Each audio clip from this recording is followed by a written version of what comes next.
Hey friends, welcome to another episode of the 10 Laws Podcast with East Forest. I am Mr. Forest, and this week is a little different than most because, well, I'm in Costa Rica, and it is super hot. It's probably in the 90s right now, and I just want to warn you, I have hot brain. I am not feeling fully at my sharpest as far as erudition. Maybe you hear some birds in the background or a breeze coming through the window. But I wanted to get something out that was current and from the locale, shall we say. But my brain is a tad bit of a hot soup. And let me tell you, I never thought that if you asked me a month or so ago if the first place I would go from this COVIDian space would be Costa Rica, an international location nonetheless, I would not have believed you.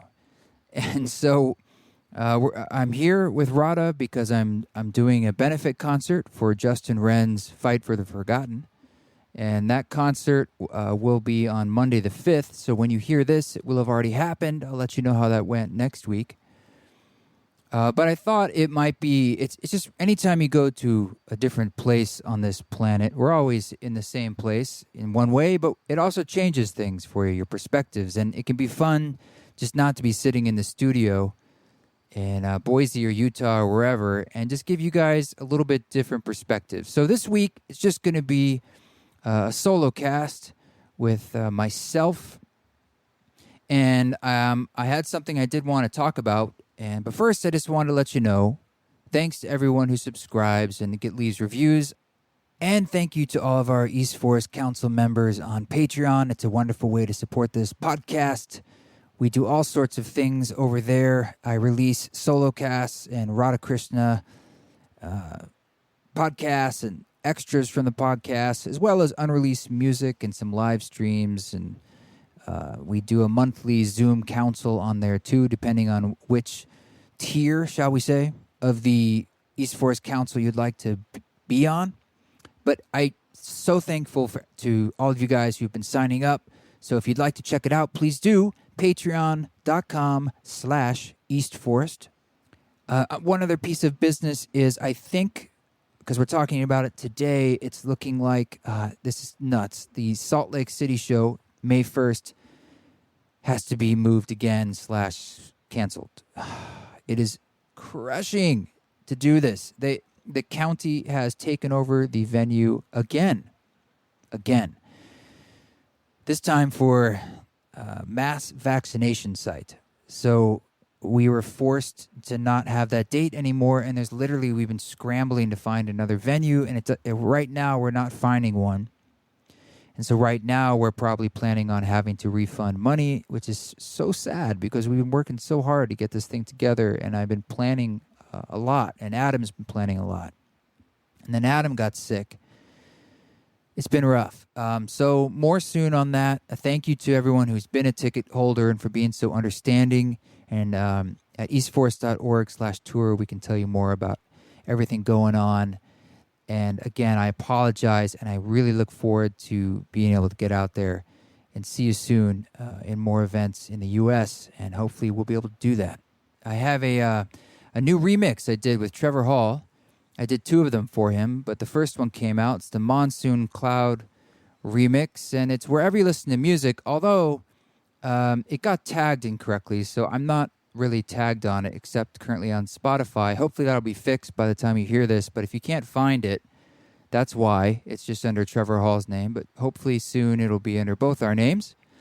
But it's a remix I'm really proud of, and it's one where I changed the chords a bit and played it on piano and added some other elements, including Jake Saunders. I wrote some cello parts for him, and he plays these 2 opposing cello parts that kind of on the left and the right, that I just love how they play with each other and the kind of the ebbs and flows that it creates. And it's a really beautiful feeling that it creates.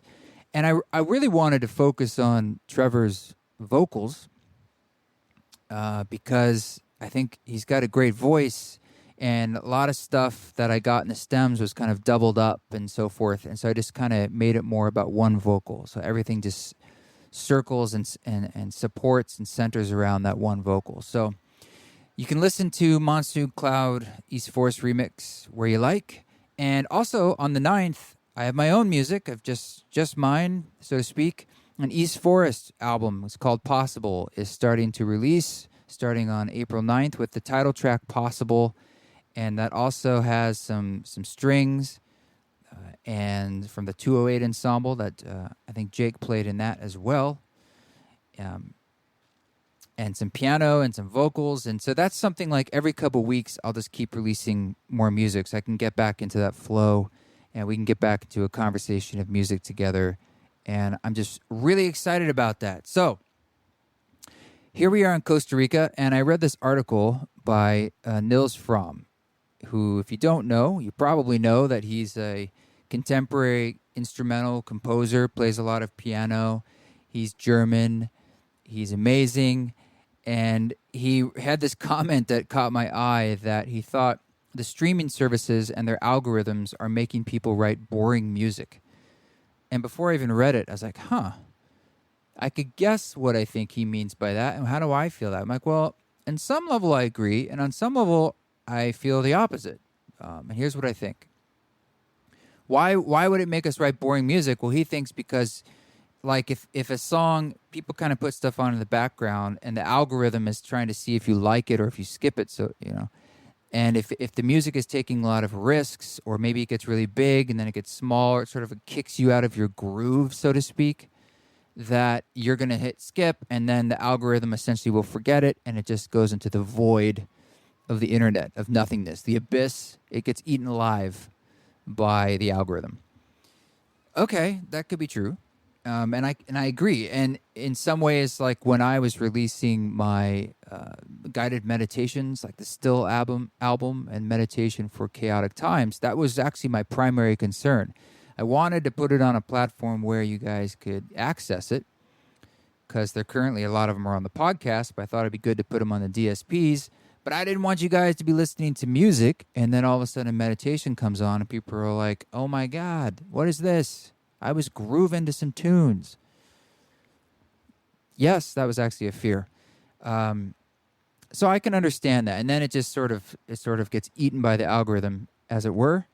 But I could also see how one thing that I thought has been really amazing about digital music providers, such as Spotify and so forth, when it's non-physical, is it, for me, allowed me to release things like the Music for Mushrooms album, where, at the time, I didn't even know if you could release an album that was 5 hours long.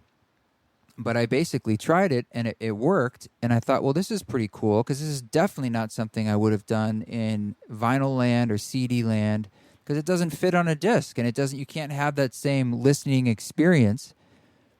And it's sort of like, in many ways, a child of this digital freedom. So in that sense, I felt like I was taking more risks. And it also, oftentimes, like, I'll write a longer song, or I should say allow it to be longer, because we don't have those limitations as much, saying that, it needs to be shorter. I mean, part of that's stylistic, but I think that's an advantage too. So I see where he's coming from. And I did read the article. It's not long, but he was also talking about some other aspects, so people are, in essence, like pandering to the system, like writing to the algorithm. Now, I've seen that with shorter songs. You think of a song like Lil Nas's previous song, his big first hit. If you've heard it, it's basically like a chorus, a verse, and a chorus, and then it's over. And right when it ends, you're kind of thinking, oh, so this is where the next, like, our brains are used to hearing, this is when the next verse would hit. No, it's done. Like, I think that was probably because people recognize you get paid per stream, and if the song essentially ends midway through the song, for many people, the way to hear the rest of the song, quote unquote, is going to be to start it over. And now it's been played twice, if not 20, 30, 100 million times, a billion times, whatever. So I saw people start to release like stuff that was very short, and then I'm releasing something that's literally the kryptonite to that. It's the opposite. It's the longest thing I've ever composed and released. And in some ways, I feel like that energy of creating something longer is a counter polarity to everything that's this hyper speed, and that we need to have everything right away. Um, it might not make sense commercially, but it makes sense to me energetically. So, and something like this came up actually when we were getting this first Possible song. The album's called Possible, and the first song I'm putting out is the single Possible, same title track. It has a long piano intro, and then the strings start to come in, and the strings build more, and then more. And at that point, you could be like, that's the whole song. But then the vocal comes in, and then it kind of goes through its song structure and has an outro, its ending. So that's not traditional, but I enjoy that. I enjoy that it kind of takes a journey. It meanders a bit. It has a little bit of a caliwampus at the beginning. And when I was turning it in to the distributor and we were talking about it, their first reaction was like, oh, you should make an edit of this where it has a shorter, as they called it, an intro. Because, traditionally when the vocal starts, that's when the song kicks in. And it was really hard for me to accept that, because I'm like, I feel like all we're doing there is pandering to what we think people want, what we think, or saying your attention span is so short that we're going to feed that. And in some ways, by making those sorts of edits, we're enmeshed together in the problem itself, and we're like encouraging the bad habits. It's like giving an alcoholic alcohol or money to buy it, because as opposed to helping wean them off or teaching them that less is more, or there are alternatives out there. There's more enjoyment than the thing we're trying to escape. We're always trying to rush through the now, and so. Needless to say, the original version is what's out there, but there's a video coming out the following week, and it's the same thing. It was like, maybe we could make a shorter edit, and I was trying to be open-minded. I'm not saying like, hey, no, absolutely not, but I was like, I don't know, it just does not feel right for me in my body, and it feels like we're doing this in a sense out of fear, not necessarily a feeling like I'm being savvy. It just feels like we're trying to fit into the ecosystem of attention. And attention being our currency, attention being the thing that is vied for so much every day. If anything, if I'm essentially in relationship with your attention, I want to do that with respect. I don't want to just take it for granted and say I need to give you, or I need to play with it in a way to hold it, to tighten my grip on it. Maybe if I do loosen the grip on your attention, then it will still be here. I mean, have you ever had any friends that you're really close? Like, I have a friend that it's an old friend, and I love this person. But there's a manipulation where we're in a relationship together where I rely on them now in certain ways because of gifts they've given me that I've received. But then I recognize that, or I feel that a part of the reason they're giving it to me is because they're afraid if we don't have that thread of connection of like, a need, like I need something from him now, or I rely on something, that I won't essentially be around. And in a lot of ways, I want to prove to this person, we'd be better off, better friends, if we didn't have that kind of enmeshment. And it's one of those things where, like, in some ways I feel by accepting those gifts that I am feeding, something a friend of mine is trying to grow out of, or it's a growth point for them. And I'm like, oh, here it is, the soul setting up the lesson until you learn, what is my role in this? And maybe my role is to say, I'm not going to play that game anymore because I love you. Because I want you to do the thing that you're saying you want to do, which is really trust yourself and trust the situation. So I want to trust the listeners. I want to trust you listening right now, because that's really what it's all about, is the relationship that we're in, diving into the same thing together, the same source of oneness, the mystery that is all of us. It's really not any different. So in some ways, if I'm trying to get you to be in some form of escapism or rushing along, I'm doing it to myself too. And that's me like racing towards death. So maybe that's taking it too far. But when our friend Nils Frahm says that the algorithms are making people write boring music, that's his way of putting it. And my way of putting it is that, I want to honor, like, I want to honor what we're trying to create and what we're trying to do together. He was also saying that, like, when you have music that is for a purpose, like music for sleep, as we know, this is sort of popular. And look, God forbid, I have music to die to, music to be born to, music for mushrooms. He's just sort of saying, like, hey, can't music just stand on its own and not have to essentially be couched inside another purpose? Totally. I vibe that, and I also feel that there's nothing wrong. Like, I love the idea of music as a tool.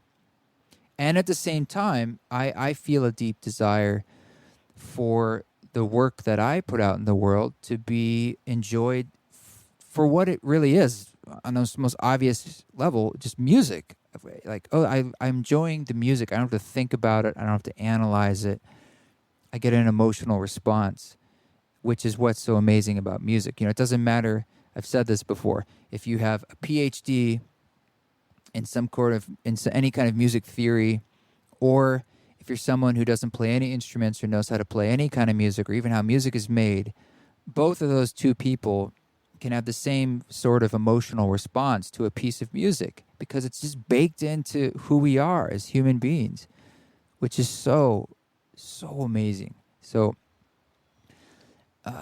I always like it. Just it's like we can always strip things back and remember that, and that always feels good to me. And I want, like, that to be the real gift.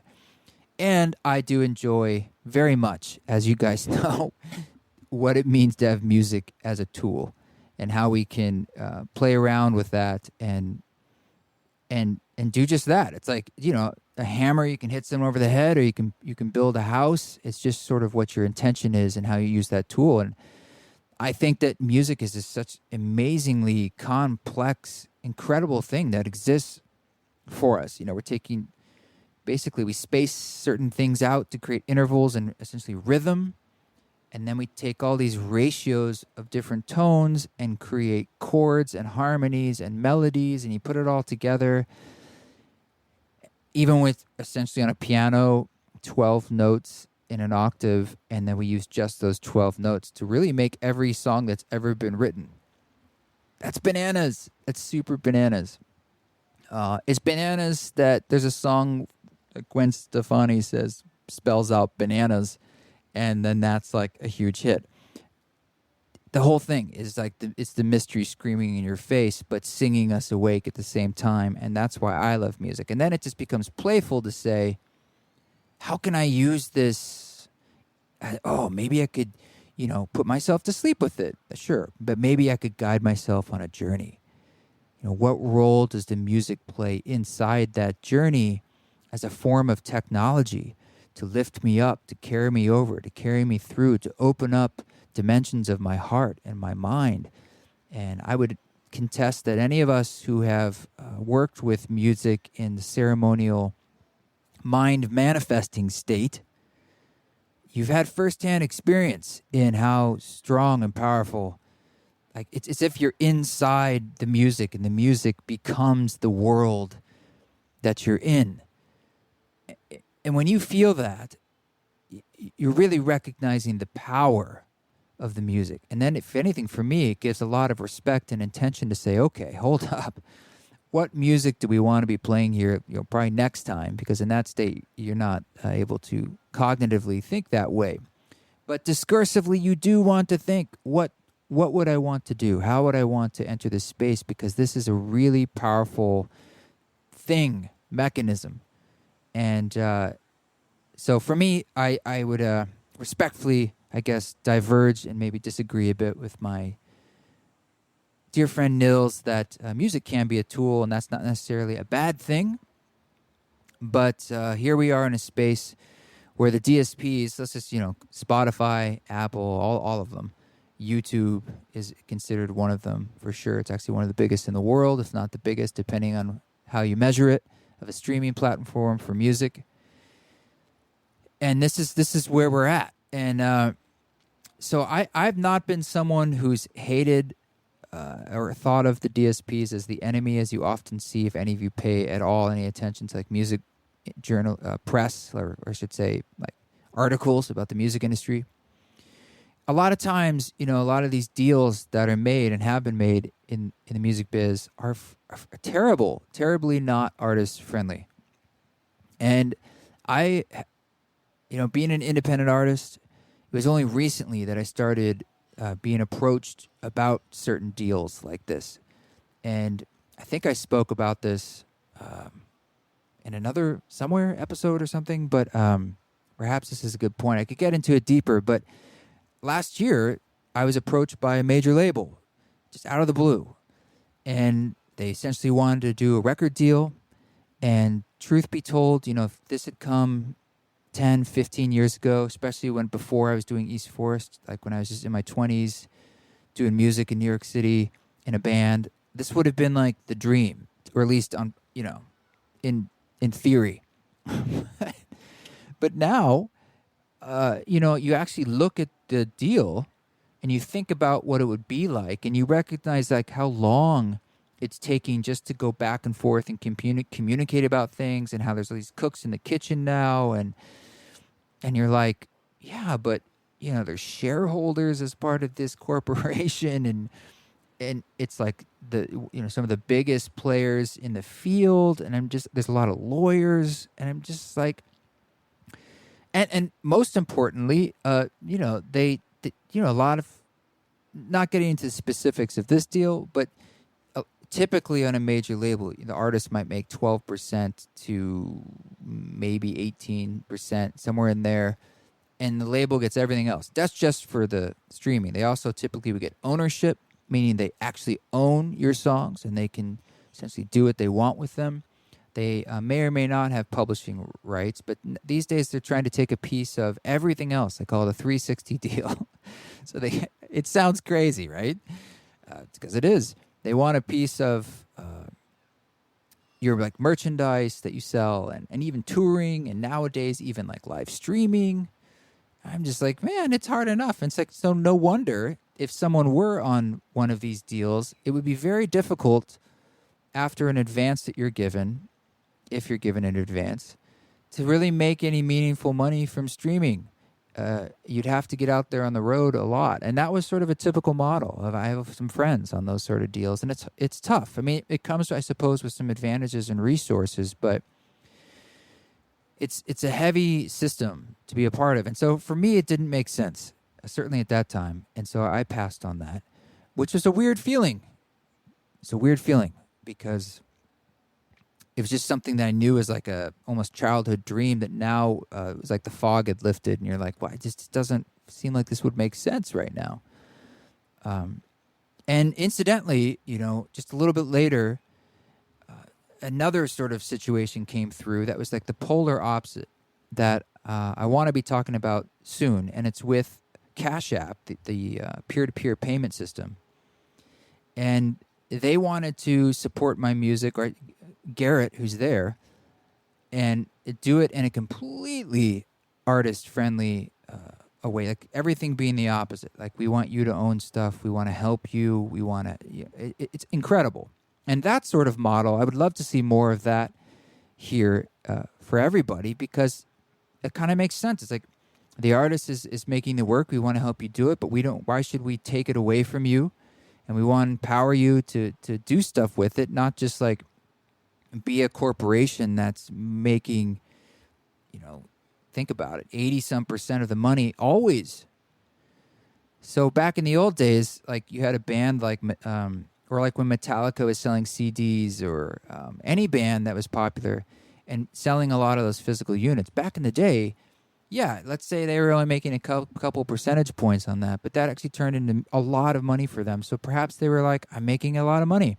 Yeah, but think about how much those labels were making. It's like insane amounts more. And you got to ask yourself after a while, like, why? Why would they, what justifies that? And that's just like an old model of control that's been around since the beginning of it all. So, you see, sorry about that. Pause. The power just went out. Now it's back.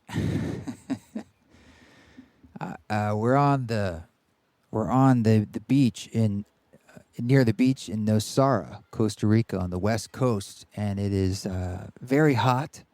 It's probably in the 90s. It's in the middle of the day, so I thought it'd be a good time to do some shedding, some rehearsing for the event on the Monday, the 5th, and I can see some sunshine lapping on some water in the distance through a palm tree. It is pretty crazy that this is what I'm looking at. But anyway, I'm sorry. What I was saying before is that if you're an independent artist and you own your work, it can be a little easier with those DSPs because you don't have to give that 80% or whatever over to a big boy label, major label like that. But it's still kind of nuts that I think you get like on Spotify, maybe 0.003 or 0.009 cents per stream past 9 or 30 seconds or something like that. It's kind of bananas. But I don't know, man. I don't know where it's all going. I mean, if anything, you think about AI and automation, and although I think this is a ways off, I hate to say it, but I could see AI writing music and doing it relatively effectively, not in all cases, but like you'd have your own personal AI artist where every day it like listens to your dreams or something, or gets your biofeedback through your Apple Watch, and it's like, I know what kind of music you need today, and it's just writing it for you, and you actually are like, I like this. This is the shit. This is my AI homie. Terrifying. But I don't think we're ever going to not want to see live performance, and I think there's always going to be something, as there is now, very special in the immediacy of watching something being created like that in the moment, ephemeral, and then drift away. So, and the human voice, man, it could be emulated. It really could in the future. I'll never say never, but at the same time, it's so complex and rich and beautiful and like a snowflake to each person that it's hard to imagine, but never say never. You look at what's going on with like deep fakes and stuff, and I'm just thinking like, how could this not spread into forms of music? So as automation spreads and it takes away various jobs, who knows what it will do to the music industry? Right now, it's sort of like AI is the beast behind our playlists and our algorithms, trying to learn what you like, dear listener, and you want to hear. But we can take command and still have that agency over ourselves by just bringing in that level of choice and consciousness to say, what do I want to listen to? How do I want to listen? And don't worry too much about, how it's what you're being presented on a platter. Being aware of it. It's like, this is what you're being asked to listen to. And as Mr. Frahm says, don't be boring by allowing everything to be boring around you. Take risks, dive in, let things build and grow, let things change, let things surprise you, and let the music take risks. So we need the listener to take risks. And I try to do this too as a listener of music. I listen to Spotify. I listen to Tidal. I use Tidal for the high-res stuff, but thankfully that's coming to the other platforms too, it's looking like, because as we know, like you may not say, hey, this one's higher res than this one.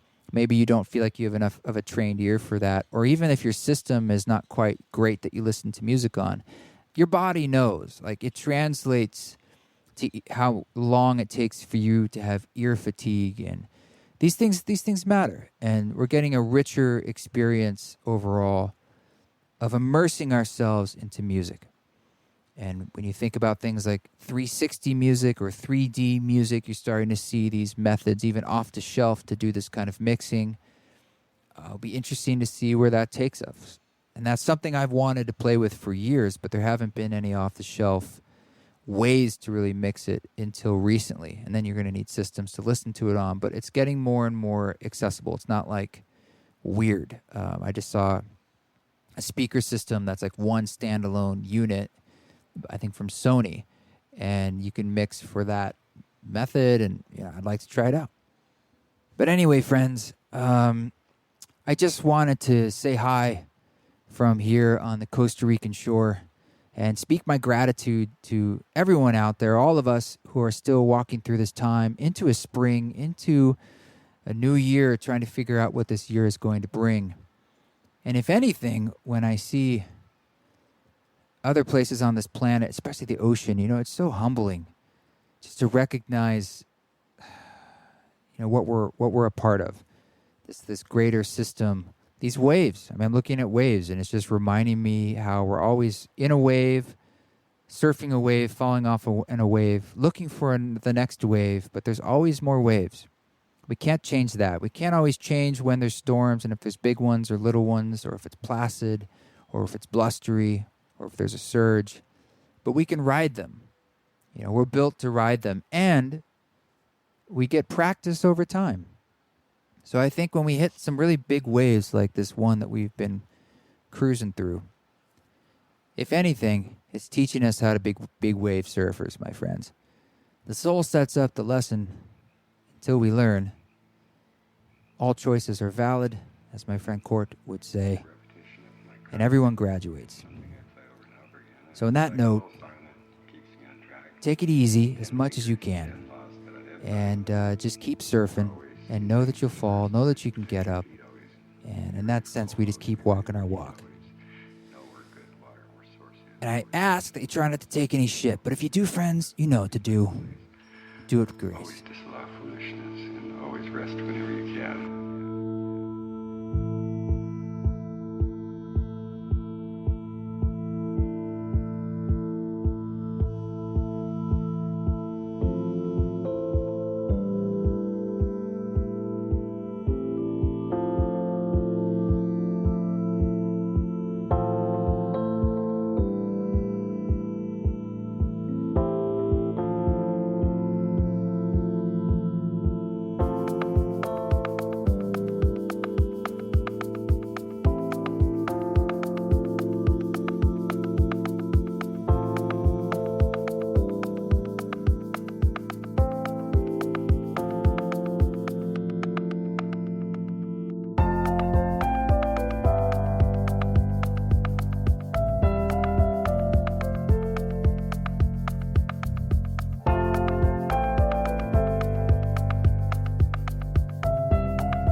There's 10 laws that I live by.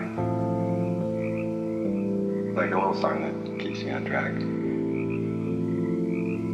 10 fingers, 10 laws that I live by.